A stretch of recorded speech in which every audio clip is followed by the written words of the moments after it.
What's up, everybody? I'm back with another episode of the Keep Going podcast. Today's guest is Liz Padilla. She's a mortgage lender here in Oklahoma. In this episode, we discuss her journey, where she grew up, how she got into real estate, why it's so important for her to give back and help her Hispanic community. We also dive into discipline, gratitude, staying consistent, traveling, and much more. I can't thank her enough for sitting down with me. I think it'll be a really nice way to learn a little more about her and why she goes so hard in this real estate field and is such a positive energy in the world. I hope you all enjoy. As always, keep going.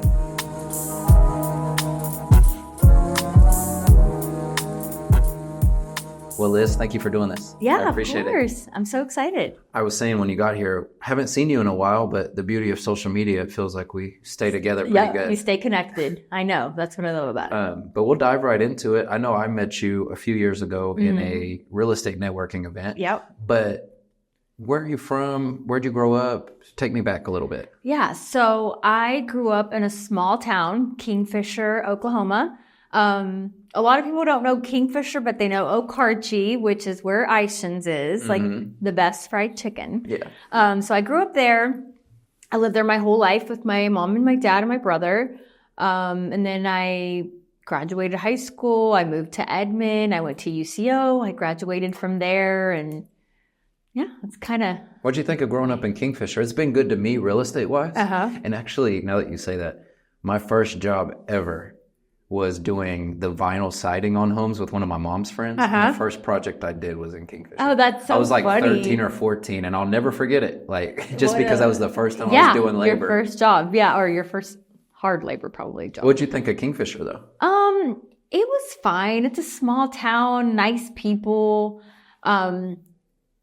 nothing too crazy, good schools. Yeah. It was pretty chill. I didn't, nothing. Pretty easy? Yeah. Was it a stark difference going to Edmond then, going to UCO? More of a bigger city? Not really, just because, we grew up in Kingfisher, but we always came to Oklahoma City and went shopping and all those things. Yeah. I think you expect college to be such, a lot of people are, you're going to have such a different experience. And it was, but I think you also know that it's going to be a different experience. So I didn't feel like it was like, oh my gosh, I wasn't expecting this. You're kind of prepared. That makes sense. Yeah. So it wasn't really that hard for me. What were you going to school for? I went for fashion marketing. That's I got my degree in It's fitting as well. That's awesome. Yeah, I graduated in 2008 and I thought I was going to go do all these different things. And honestly, by the time I graduated, not my needs didn't change, but my wants changed. I always thought I was going to move away from here and I wanted to get out of here. And then I was like, wait, but I want to be away from my parents. And I'm still at 40, a daddy's girl. So I'm at 20, I was definitely still oh gosh, no, I don't want to leave Oklahoma. I wanted to leave Oklahoma, but I didn't want to leave my parents, Yeah. So, and 2008 was kind of a bad time financially for a lot of people. And so I was working at a credit union while I was in school. And I was just a teller because it was great for my school hours. They worked really well with that. So I was a teller. And when I graduated, I was like, oh crap, now what am I going to do? And so they offered me a position as a member services person or whatever. So I was open new accounts and things like that. And honestly, I hated that. I was like, oh yeah, I need to get out of here. I don't want to do this. And then about a month later, they asked me to do a loan. And I know this sounds crazy, but I fell in love with doing loans. I was like, I love this. This I want to do. And it was a normal home loan? No, it was a car loan. Okay. Regular. I did loans with them so I worked there for 10 years at the credit union. So I was doing loans with them probably about 5 years. So, or maybe 6 years. So half the time I was just working there while I was in school and doing all these things. And then I did member services and then I was a loan officer. So I never did home loans while I worked there. I always just did, signature loans, which are just a personal loan, and car loans. And I loved it. And just to be honest, I had kind of maxed out what I was going to be able to make there. And so that's what one day I just was like, you know what? I need to get my mortgage license. Like, I need to make more money. This isn't going to work for me. Like, I wanted to be able to grow, and that just wasn't going to, didn't have anywhere to grow from there. At least you're aware of the cap. Yeah. Because sometimes you can get stuck. On the loan side, what fascinated you so much? I truly can't even tell you. I just enjoyed it because I think I was good at it.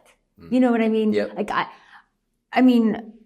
think in loans, a lot of people can be in member services. I don't think you are like when you're opening new accounts and things, sometimes it's like it can have some sales to it, but a lot of it is just kind of you do this and this, it's very repetitive. You're not really like, you're not selling really anything, or at least I didn't feel like I was in that moment.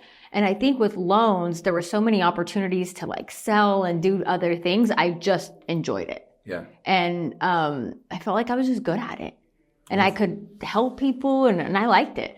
Well, I mean, and especially like the thing you said was like you were good at it. So that is automatically going to intrigue you. Yeah. But the curiosity is nice too, because you could not only get better at it, but kind of dig into the details a little bit. Yes. So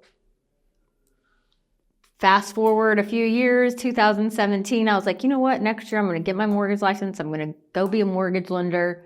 Mind you, I didn't know. Do you ever cuss on here? Yeah. Okay. I didn't know shit about it. Okay. I did not know shit. I was like, why I thought that was going to be a good idea in that moment, I don't know. But I thought it was. Like, my dad worked in the oil field growing up my entire life. That's all he ever did. That's all he's ever done that I know of. My mom cleaned houses. Like, I didn't have, like, no one in my family, like, I was like one of the first ones to graduate college. Like, no one did anything that wasn't, like labor. And why I thought I was going to go do mortgages was beyond me. But I was like, I'm going to go get my license. You got your license while you were still working there at the credit union? While I was still working at the credit union. And then I got my license and I was like, okay, I'm going to go all in. Well, let me just tell you, mortgages are not easy. They are very difficult. I say it all the time, and not to be discouraging to anyone, but I'm like, if I knew then what I knew now, what I know now, and everything I was going to have to go through, I may have not done it. I might have been like, hell no, that's a lot of work. Right. I mean, call me lazy. But I was like, no. I've talked to a lot of people that I wish I would have never talked to. You know what I mean? Truly, that's just the way it is. It's so true. Yeah, like, and the thing is one thing I'm so grateful for of where I'm at now is I do things that I want to do, not things that I have to do. And when I first started, that was not the case. No, it never is. I had to talk to a lot of people that I could have gone without talking to that weren't very nice.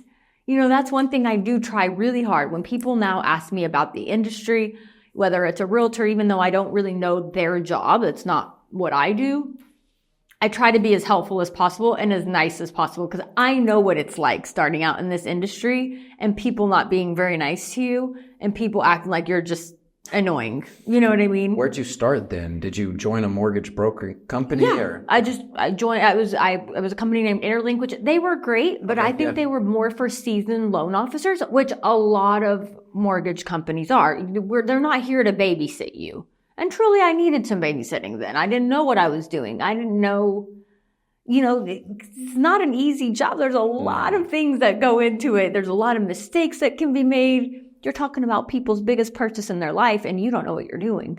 Yeah, you know what I mean? You definitely need some help along the way. Yes, and so unfortunately, I just didn't have that support, but nothing against them. They were great. I think they just were a company that was for more seasoned loan officers. And unfortunately, I just didn't have it, but they gave me an opportunity and I ended up, where I'm at now. And how long were you there?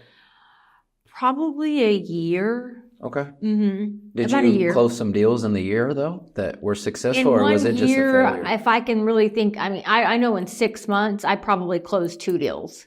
I probably made $6,000 my first 6 months, which was a rude awakening. I was like, oh shit, this was not what I thought. I thought I was going to make my 6 figures in 1 year because that's what people kind of make you believe. But I guess I could have, but I had no idea what I was doing to even make that much money. So I don't, But it's pretty realistic for even agents starting out. They say, hey, don't expect to get paid for like 6 months. Yeah. So even making some money is good because it's a tough field. But I think that's what kind of separates it from most people, whether it's mortgage lending or realty or whatever it is the people that kind of stick through that hard time. Yeah. Whether it's 3 months, 6 months, or a year, you kind of push through that. Yeah. And then things start to fall in place. But a lot of people don't make it there. No, I didn't think I was going to be honest. I ended up moving in 2019, I think around 2019. And then finally probably about a year into it, I thought, okay, I either have to, because at the time I was not working at the credit union anymore, but I did have a side job where I was like, okay, I can still make money here. Like I'm good. And I just one day was like, you know what? If I don't go all into this, I'm just not going to have the time and I'm not going to make any money. Like I'm never going to progress.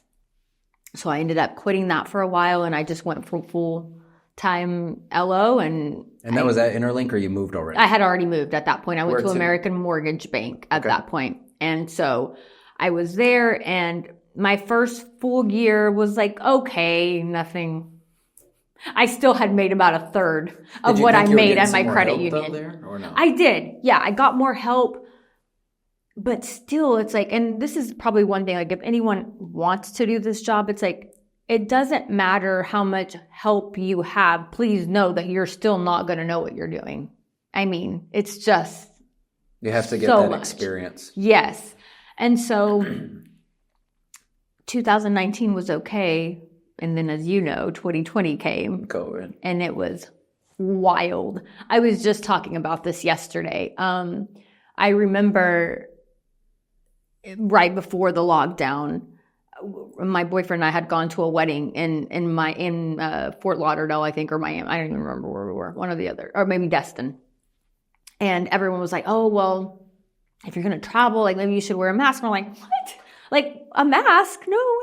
I've never even heard of those masks really before then. Well, I think I only had because when you go get your nails done, like all the all your nail people always have your nail. They always have those on to protect from the dust and all the stuff that's going on with your nails. But so that was really the only experience I had with masks. But I'm like, and it was funny because I was getting my nails done and we were talking about it at the salon, and they're like, "Are you going to wear a mask?" I'm like, "Probably not. Like for what?" And then we came back and like 2 weeks later, world shut down. And I'm like, oh my gosh, one, as you know, real estate went bonkers. And so, yeah, my first I got licensed in 2017, like the summer of 2017.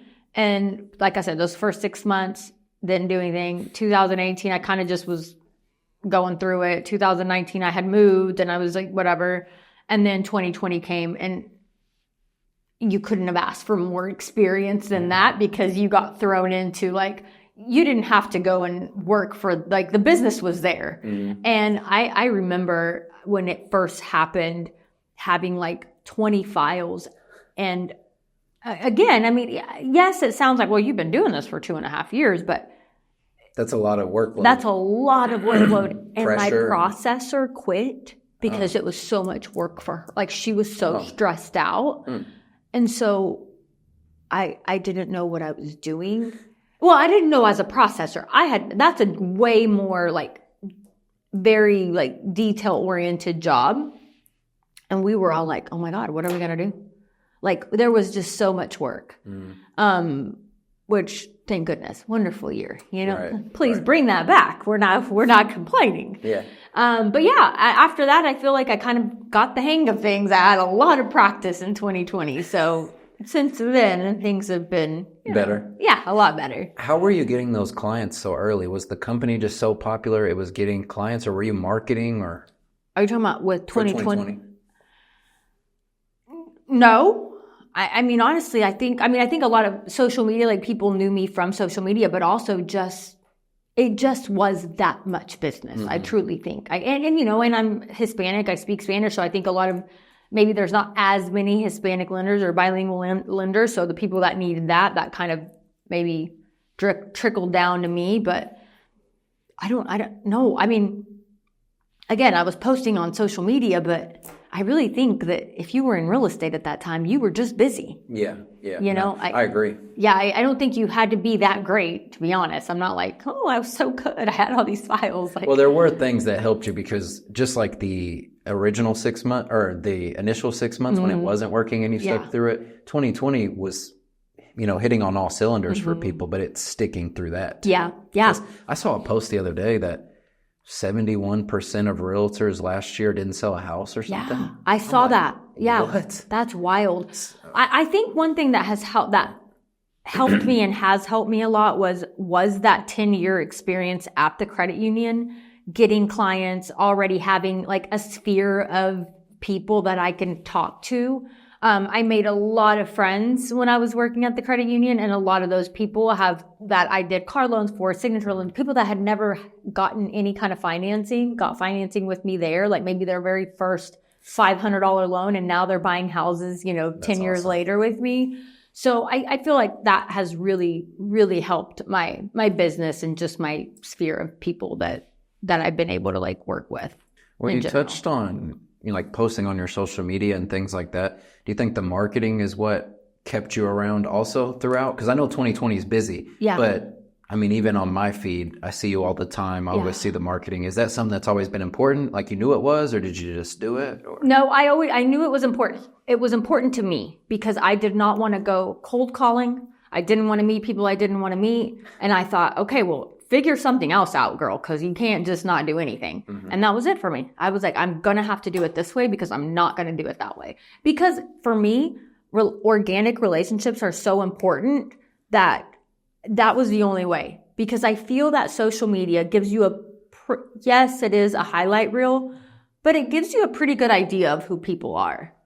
Yeah. And I always wonder what it was like before with not only lenders, but realtors, whatever, before, because now you get that balance of life and work. Like I know things about your normal life that's not just work related. I wonder how much that benefits the relationship. Or hurts it. Right. Or hurts it. Yeah, that's true. I think, and it goes both ways. It goes for me and it goes for them.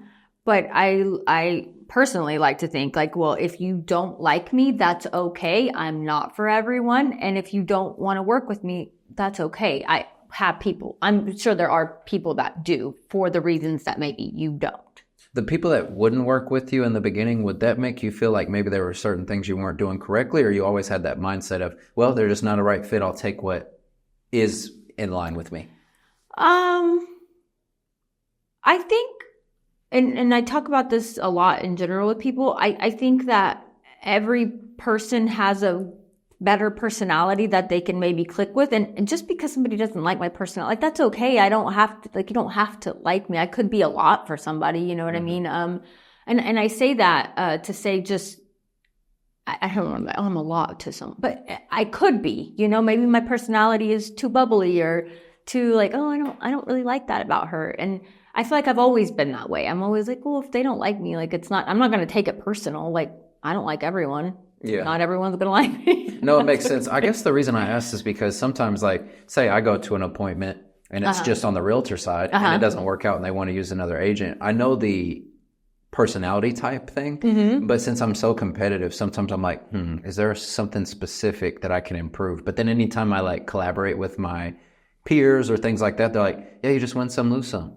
Just kind of is what it is. Yeah. But I guess since I am so competitive, I'm always curious, like, there had to be something specific. But oh, no, I probably most of the time think they cannot be me. I'm clearly not the problem. No, I'm just kidding. No, that's what I need to I'm half serious. Well, but even if you're not serious, like that might be the better mindset to have to just stay on the positive No, side. I am serious. Yeah, that's true. I am serious. I feel that I shouldn't say I'm not the problem, but like, again, you're just not for everyone. And that's, if you were, then like, how would that work out? That's you know true. What I mean? Like that's you true. Can't, you win some, you lose some. Well, I love that mindset though. Yeah. Like it can't be me, but that doesn't mean like you're not working on your craft, but that's nice to not beat yourself up. Like, what am I doing wrong? It's like, no, I'll just move to the ones that do work. I've truly have beat myself up over one file, and I know, and that file wasn't my fault. I know it for a fact because it was simply a rate thing. And the client was so kind to me and was like, I love you. If I could work with you, I would. But this is something that I cannot, like, get past, right? Numbers. It was a $1.2 million house. It just happened to me last year. I offered them what I could offer them, truly the best I could do, because just FYI, I don't get paid on whether you get a good deal or not. I get paid what I get paid, right? Mm-hmm. So I always want you to get the best deal. But I offered them what I could, and there was like an online lender who offered them a much better deal. And it happens. Mm-hmm. It happens. You can't, especially like, a mortgage lender that makes $7 an hour. That's just not good. There's no personal anything. It's just, okay, here's this. And they just happen to have gotten a way better deal. And I couldn't beat it. If I did, I would be paying them to do the loan if I was offering them what those people were offering them. Yeah. And that one crushed me for about a good 2 to 3 weeks. I was like, wow. But just because, one, of the amount, and two, I was like, there was nothing I could do about it, But what helped you move on from that one? It was gone. There was nothing I could do. Well, I love that. Oh, mindset. And I also it was last year. I turned 40, and I went to Turks and Caicos about 3 weeks later. So then I was like, okay, well, I'm not gonna cry in Turks. But I guess if I was gonna cry, I want to cry in Turks, and not at my house. So I love it. So that kind of sucked. But what do you think are traits of a lender that you have, or that you think are needed to be successful in the industry? Because obviously you're successful. You have a good client base. You have a good following. Like, how do you do that? I think it's different for everyone, but I definitely think you have to be a people person. You have to. You work with people. That's all you do. Like you're working, whether it's realtors, your clients, insurance agents, and just connections in general. Like you have to be a people person. I think, some lenders are very analytical, right? I am not. But I think that not every person wants a me, and not every person wants an analytical person. Because some people are like, hey, I don't give a shit about yes, I care about the numbers, but I care about how you're talking to me. I care about how you're making me feel. I care about what you're like, are you telling me are you babying me through this? And I think I have that, but I think the most important thing I would say is being trustworthy. Yeah. And I think showing people that they can trust you, and people feeling comfortable enough to trust you. I think that's the biggest thing. And do you build that through obviously natural rapport because you have a good personality, but also like education and things like that throughout the process? Because you're saying being honest. I think being honest, like telling people like up front, like, hey, doing your due diligence and learning about them so that you can give them honest information and honest opinions on whatever the scenario is going to be. Got it. You know what I mean? I think being upfront is a big, big thing that a lot of people aren't.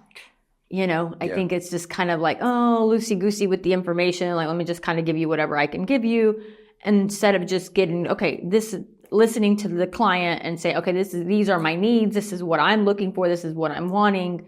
And then giving them, okay, well, here's some specific information for your scenario or your, whatever you're trying to accomplish.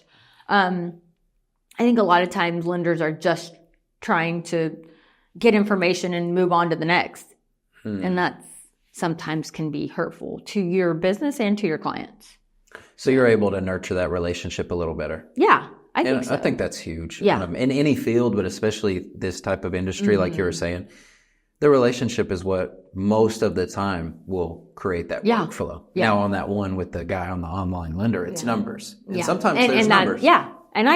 And you have to be able to let that go because it is what it is. Like, I couldn't do anything. So when you started in 2017, I think that's when I saw you at that event. Probably. Because I looked on my memories, and I had a picture from that, and I think it was about 8 years ago. It was probably right So around I didn't know you were brand new when we were there, because it was you and then your cousin that I think did stuff with roofing. Insane. Yeah, she still does that. Yeah. Okay. Yeah. Well, that's nice to know that's when you started, because I started around 2017 as well. Yep. Dang, we were brand new. Brand new. No wonder we didn't know what we were doing at the event. I was just like, hello, everyone. Yeah, so awkward. I still feel awkward, by the way, in those events. I mean, me too. You see more people that you know now, obviously, because you've been around longer. So you're like, oh, I know that person, blah, blah, blah. But I begged my cousin to go to that with me. I was like, I cannot go by myself. Like, I'm not going to know who to talk to or That whatever. was one of my early networking events as well. Yeah, I think it was a NAREP event. Yeah, if I'm that's not what it was. mistaken. Yeah. And it might have been, I don't remember where it was at, but yeah. I don't remember either, but I think it is funny, like how far you can come in a short amount of time. Yeah. Because I wouldn't even recognize either of us at No, that point. no. So You were congrats just to that. faking it to make it. Yeah. Same. But it's needed. Yeah. I love that because a lot of people have similar stories with that. Yeah. Where you just kind of had to go through the motions and hope you're doing the right thing. But you found something that was consistent where you're like, hey, I don't know much, but I'm going to mark it and I'm going to care. Mm-hmm. Yeah. And that goes a long way, truly, even now. Like, and I still don't know everything. I get new scenarios all the time. Right before on my way here, I was like, I have this crazy scenario. I'm like, I have no idea. I've never even heard of that. Like, what can we do? Can we do this? So anyway, we're emailing back and forth and doing these things, but and this is almost 9 years later, 8 years later, whatever. So it happens. Where are you at now? It's called, oh my gosh, don't. Luminate Bank is where I'm at. Geez. I haven't moved that often. It just took me a second. But office-wise, we are on Class and Curve. You know where that Pearls is? Yeah. And then there's that Stewart title. Yeah, Chicago title, everything right there. But that Stewart title is right there. So we are in that building upstairs. Oh, yeah. okay. So Stewart title's downstairs and we're upstairs. Great location. Yeah, I love it. But I live in Piedmont, so for the most part, I work from home. If I'm not seeing a client or doing events or doing whatever I'm doing, I'm at home because it's a 30-minute drive. I'm not wasting my gas. Well, not you can doing be it. efficient if you have discipline. I'm much more efficient at home because there's too many distractions in the office. 1, 2, to me, I think about this. I'm wasting 30 minutes driving back. And when I'm there, I'm a very type A person. So I'm thinking about all the things that I need to be doing at home at the same time. So I have a good schedule. I get up, I work out, I do these things, I eat breakfast, I take a shower. I'm already, I'm heads in the game. I'm working. I don't have to think about anything else. If I need to do a load of laundry, I can. In between. Yeah. Like everything is good. So it is funny, like, because I work from home sometimes as well.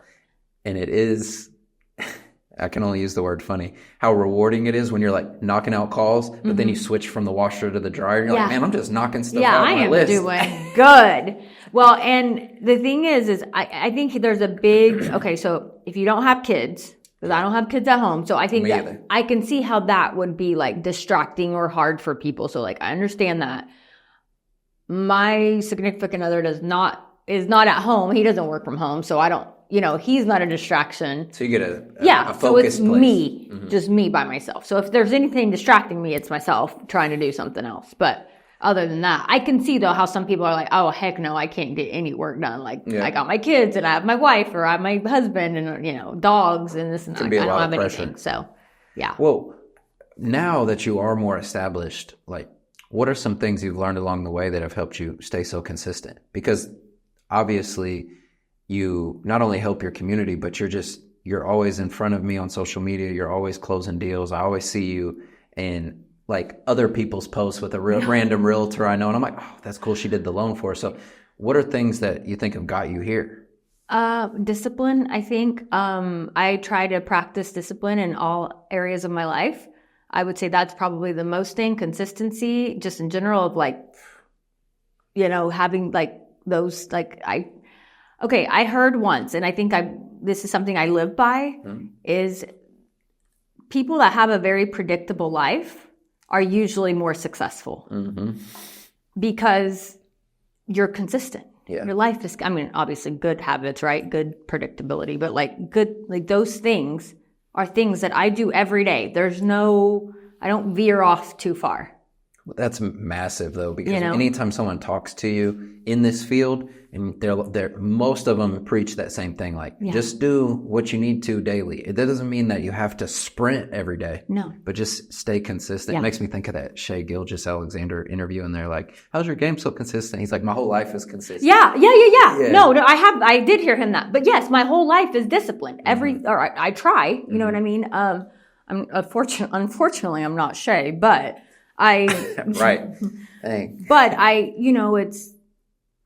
if I say I'm going to read every day for 30 minutes, I read every day for 30 minutes. It doesn't matter what it is. I read. You know what I mean? If I say I'm going to walk my 10,000 steps, by all means, I'm going to walk those 10,000 steps. If I'm going to work out every day, I'm going to work out whatever it is, I'm just consistent with it. And I think that's really my thing is I'm pretty predictable. Yeah. You know what I mean? I'm a pretty predictable life. Like if you know me, you know what I'm doing. You're like Tuesday at 4, I think I know where she's at. Yeah. I mean, truly, I just don't veer off too far from the things I always do. Well, you spoke on it earlier. You said you have a routine. So what does that morning routine look like? And then what does it benefit as far as keeping you locked into your daily consistency? One, I love the feeling of getting things done. Mm-hmm. Like that is, again, type A. So I'm like, oh, yes, knocking things out. Like, let's go. Yeah, building momentum. Yes, like I love that. But my routine is, I get up in the morning, I, get ready, I take my vitamins, I go work out. I like to pray on my way to my workout. And because it's still dark and it's very quiet and I'm in my car and I'm by myself, I'm like, okay, this is like a good quiet moment that I can like talk out loud in my car, pray, or whatever it is that your thing is, but mine was praying, right? So I have that moment and I think about my family and think about my day and just think about how grateful I am that I woke up and that I have a roof over my head and I have a car and I have food and I have all these things, right? Like, but being grateful too, like waking up and truly being grateful for the things that you already have and that have already been given to you. And yes, I know they're not given. Everyone works hard. Like I get that, but given to me, right? Like I feel that I'm very blessed. That's how I feel. And so that's a good word choice. Like you almost feel honored to receive these gifts. Yeah, yeah. And that gratitude goes a long way. A long way in your perspective of it changes your perspective of everything. Truly, the most important thing is having our families, having our health, and everything else is secondary. Mm-hmm.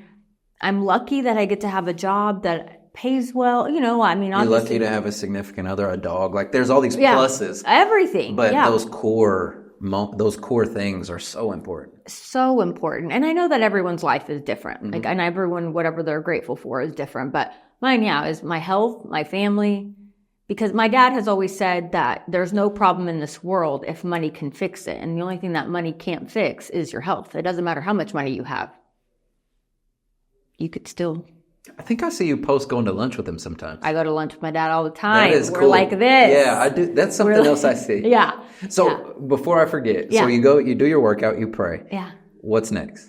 I come home, I get my breakfast ready, whatever, and then I'm not gonna lie, I don't normally start my work day till about 10:30. Isn't that prime though? I think so. I love it. Yeah, I love that because I got all my stuff knocked out, but I personally I'm good. And this is a typical day, not like on a day where I'm doing things like this. Or if we have 8 appointments, it's going. Right. Yeah. It's different. But on my regular, and usually Mondays and Tuesdays are kind of my regular, okay, this is what I'm doing.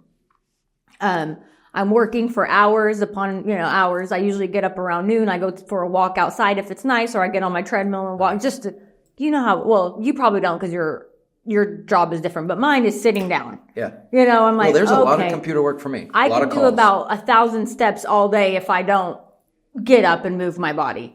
And I have me some lunch, go work again, and then I chill for about an hour, and then I get up again. Then I cook dinner, and I got to make sure I read my book, and I like to read my devotional at night and write in my gratitude book, all these things. I love that you have those check boxes every day. Yes, every day. Have you always been good with the time blocking, the separation of work and home? Because sometimes it gets difficult in this industry, and you'll be like, no, I'll just work 14 hours. It seems like you're pretty disciplined on being consistent on going into the personal life, the work life, being there for yourself. Well, and not even to hype myself up, but I on top of that help my parents with a lot of things. There's, my dad still uses a flip phone. So I help them, pay bills online, things. I know that sounds crazy, but I do that.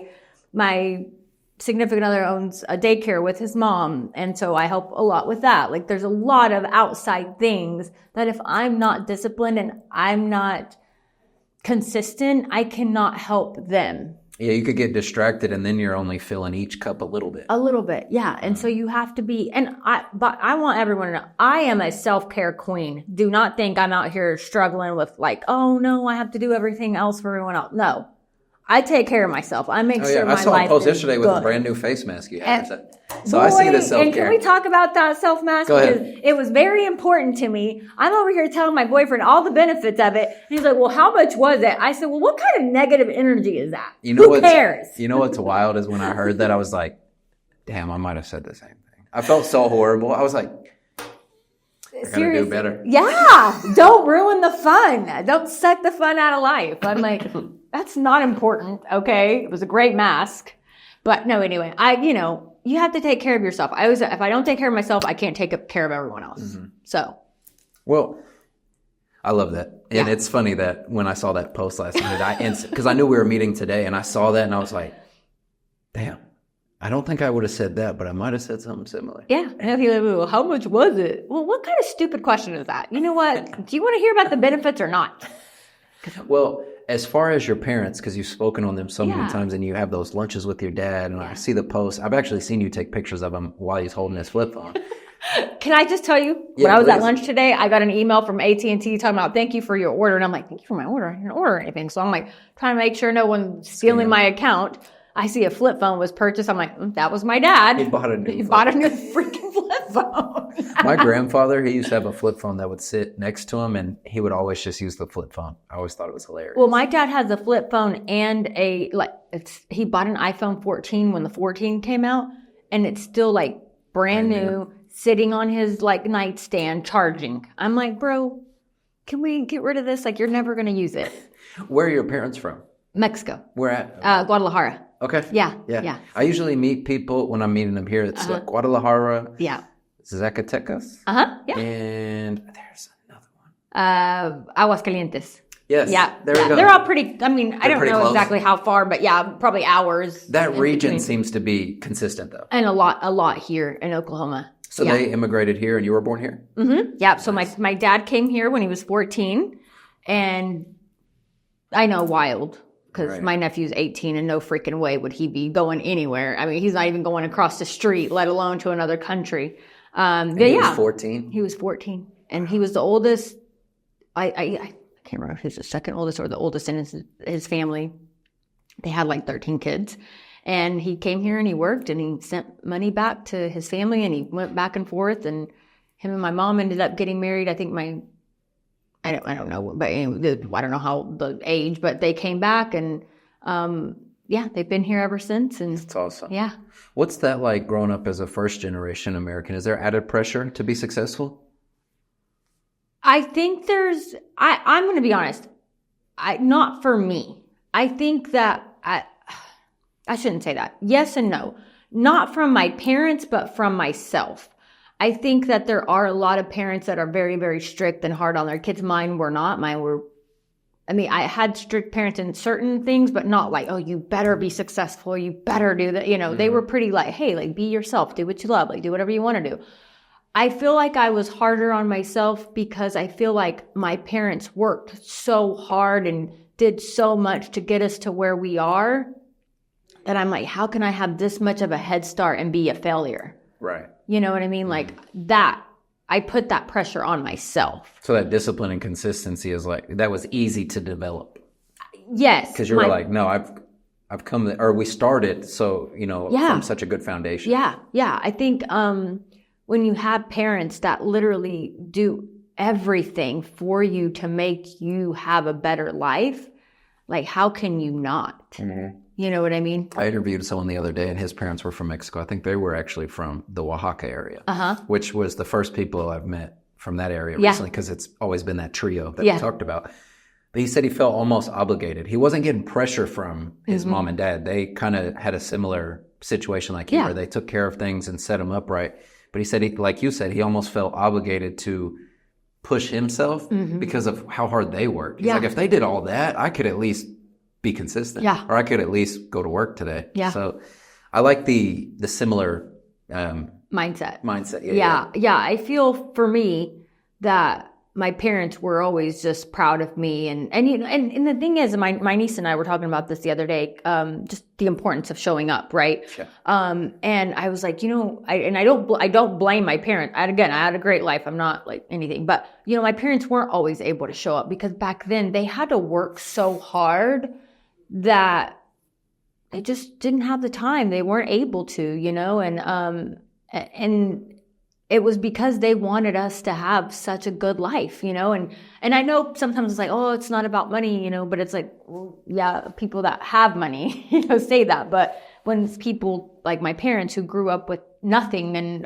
were just trying to live, their mindset was, man, we got to make it. Yeah. And, you know, because my dad was one of the first Mexicans here in Kingfisher and stuff, like, and my uncles came after, like my dad was the foundation, the person for all of those people to come to and help and all these things. So I feel that he had always had pressure. You know what I mean? Oh, yeah, that's where my mind went instantly. Yeah. Like, he's 14. Yeah. Yeah. Can you imagine? I was an idiot at 14.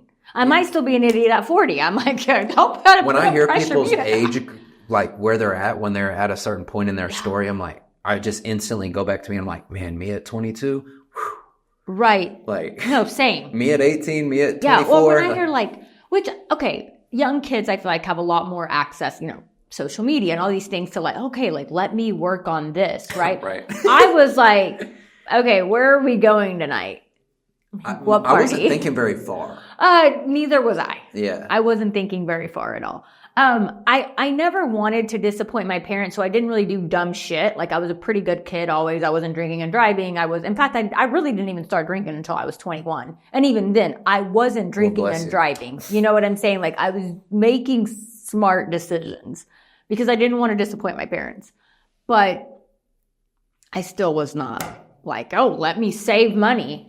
Oh, hell no. I was going balls to the wall with whatever dollar I had. I think that's what probably was one of like the highlights of us getting into an industry where it's not hourly, where you can create a buffer for yourself, because I was never going to make it on the hourly. Like, because when I was in college working at a shoe store, I had all this responsibility for Hold on, what shoe store did you work? Finish Line. Oh my God, I feel like, okay, because I used to shop a lot. I was at Sooner Mall though. Oh no. You were at Penn Square? I was probably at Penn Square. Yep. So you didn't Did you ever go there? Yeah. Well, we probably saw each. I worked at the mall. Oh. I worked at Journeys. Oh. I have quite the mall. Actually, I have quite the mall. Yeah, I was in retail for a while. I was like at Journeys. I was at Hat World, which is Lids now, but they had like Lids Hat World. I've been at Dillard's. I've worked at like little shops. So when I would be at Penn Square, it'd just be to help for like 1 to 2 or 3 weeks at a time. Oh, okay. But I was mainly at Sooner Mall. And I think I did retail. I did Dick's Sporting Goods, Finish Line. I think it was about 8 years. So it was from about like 20 to 20 until I started real estate. So like 6 years. Well, even when I worked at the credit union, I still worked part-time at the mall. 1, for the discounts, but 2, because I spent so much damn money that I had to like, I was like, I'm going to go. But that, like I was saying, that's why I was happy we found something where like the hard work you put in can benefit you. Yes. Because like I would work these 60-hour weeks and then be barely making anything. You're like, how does this ever like work? How do you get ahead? And we need those people though, because there's some people that are very disciplined with their money that aren't. That makes sense. And that aren't idiots with their money, because I'm just going to be down upright, like up front. I'm an idiot. I will spend on stupid things.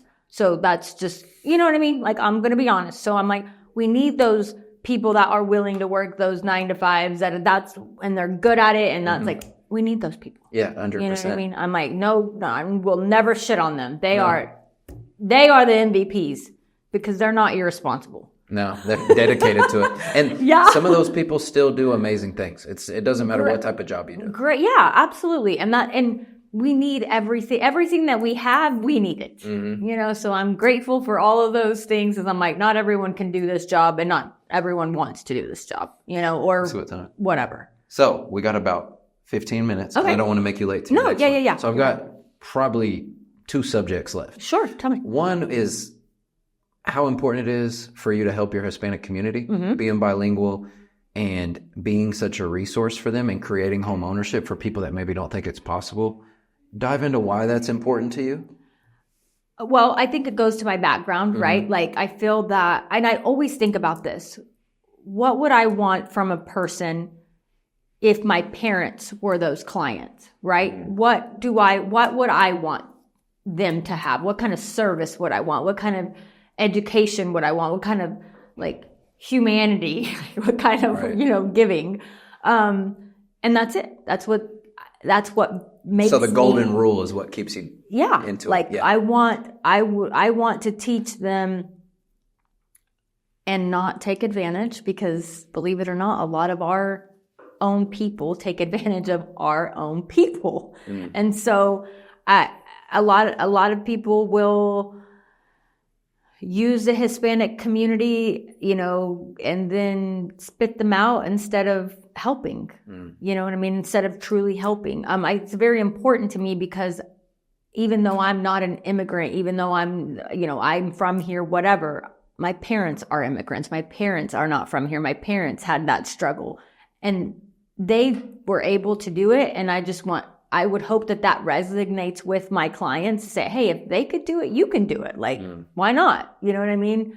It's important to me because I am them. Yeah. Right? Like, I bet it's a different feeling when you close those deals. Absolutely. Even though every one of them is important and you're going to do your best for everybody, I bet those hit a little different, mean absolutely. A little more. Yeah, no, for sure. And that's why. It's because I resonate, right? And I know that my parents do. So I love that, because people need a voice for them as well. Absolutely. And then the last thing I had, which I was excited to talk to you about, Yeah. Because I'm a traveler as well. Yeah. Why is travel so important to you? Because I always see you taking trips, and it doesn't always have to be like beach resorts. Sometimes it could be somewhere where you're exploring the city. Like, why is travel so important?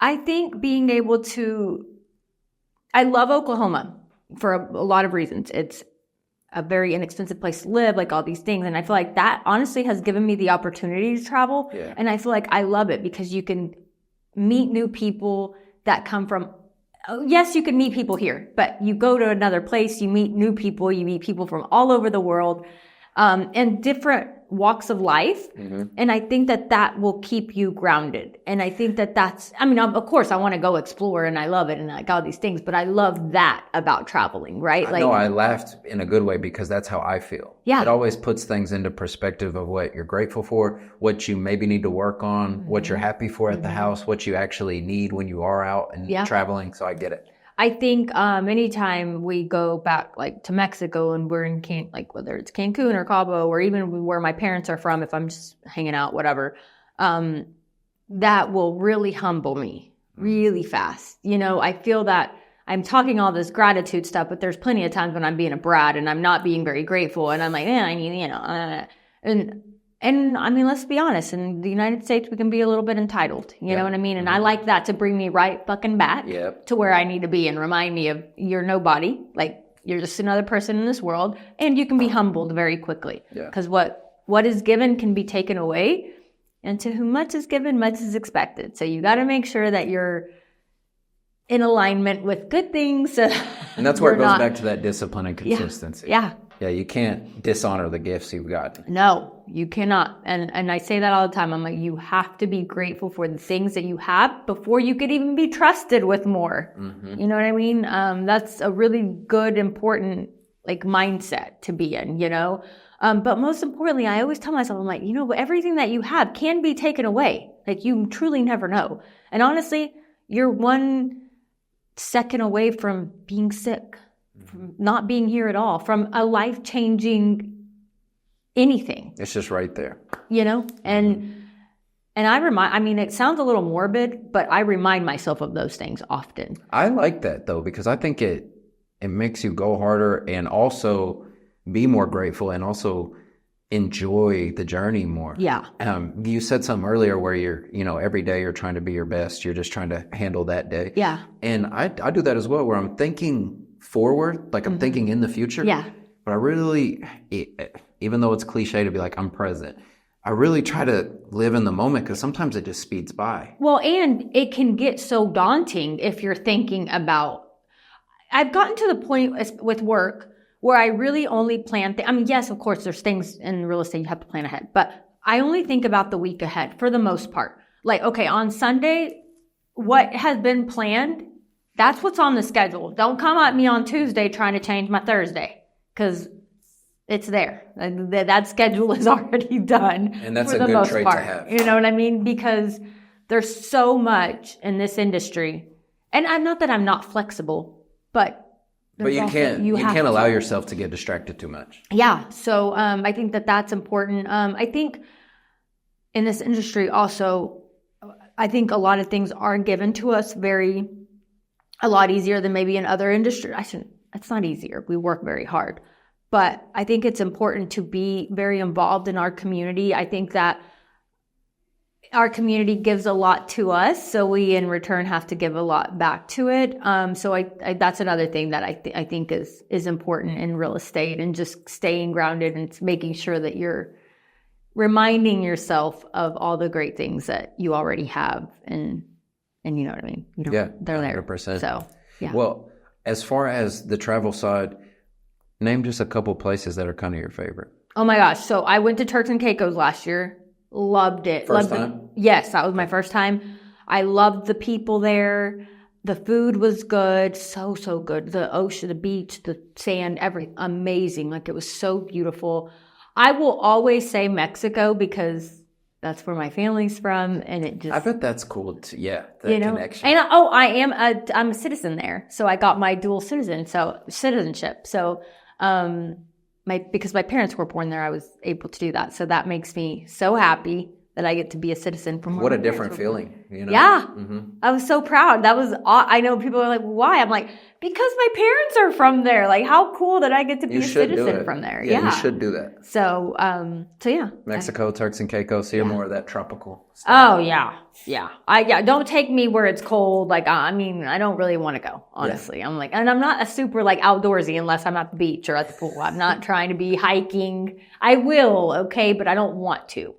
I wish I was a little more that girl, but... Hey, everyone has their side. Yeah, and then that was not me. Yeah. No. Well, I appreciate you doing this. Yes, of course. Thank you for having me. Of course. I loved it. Yeah. I know we don't get to talk often, but we have done deals in the past. We have talked about clients, but I was looking forward to this because I knew the importance of the lending side. Yeah. Because you are a successful lender, you do care. But I was also interested in that day-to-day. So talking about your discipline, the consistency, the importance of your parents, that type of stuff is very important. So yeah, I think it goes a long way for everyone. And, like to get to know where other people's backgrounds and whys and all the things. That's fun. So well, maybe next time we can do this and I can talk to you about you.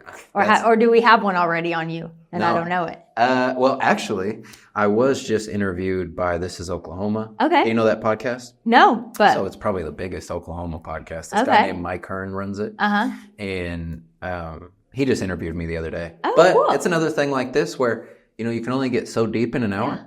So I'd love to have you back again in the future. Maybe after you travel or after you... I'm going to Vegas in a couple weeks. Yeah. It's for a couple days. So maybe when I get back. Maybe reconnect on a different season and see how it goes. But I am grateful for you allowing me to not only interview you, but sharing the space. It means a lot. Yes, of course. Thank you so much. I appreciate it. Awesome. We'll get out of here. Thank you.